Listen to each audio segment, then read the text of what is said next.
The Oregon Trail. You may be wondering, what is the Oregon Trail? It was a trail pioneers took to go west. In fact, the first two pioneers to take the Oregon Trail weren't really pioneers, they were actually explorers. These pioneer explorers were named Thomas Fitzpatrick and Joe Meek. After they went west, they came back in 1841. Instead of just staying home, they led a group of pioneers on the Oregon Trail. These were the first group of people to ever take the Oregon Trail. The Oregon Trail was a mostly flat, plain trail. It wasn't all icing on the cake, though. There were mountains and rocky terrain that was hard to get over. There were many deaths because of this, but we'll talk about this later. If you wanted to travel west, it took a lot of work. You had to sell all of your household items unless they were going with you on the trip. Once you sell everything, it means mucho money. And what do you do with all this money? You spend it. No, not on clothes, but on the supplies that you will need for your trip. And yes, this includes your 10 by 4 foot wagon. All of these people didn't just go on the Oregon Trail for no reason. One reason was fertile land for farmers. The other main reason was that the government was promising free land to all those who decided to take the journey west. You also may be wondering, what would children do on the Oregon trains? The children would take dry buffalo dung, flatten it, and play frisbee with it. Interesting, huh?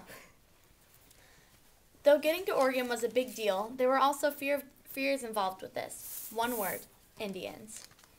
Pioneers were scared the Indians would attack them. Though in the beginning this was rare, in all reality the Indians were helpful. They would trade with the pioneers and even help them with their wagon troubles. But as more people started taking the Oregon Trail, the more the Indians were threatened by it. Now Indians attacking wasn't as rare. Don't worry, it wasn't a bloody massacre. But there are many more ways to die on the Oregon Trail, such as sickness, exhaustion, disease, animal bites, and contaminated water. There are some sad ways to die that happened to numerous people, such as falling under a wagon wheel. 37 people got bitten by rattlesnakes and died.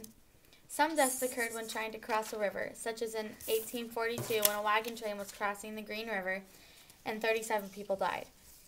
Did you know that of all of the people that took the trail, only 10% of them died? Not bad considering the circumstances. Unfortunately, some groups weren't fortunate at all, like the Donner Party. They were trapped in bad winter weather in a valley of 2 mountains, and they couldn't get over the pass filled with snow.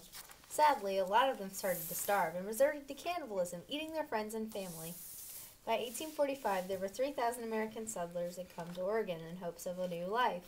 After 4 to 6 months of traveling, they had finally made it. Written and produced by Lauren, Phoenix, Jaden, and Matthew.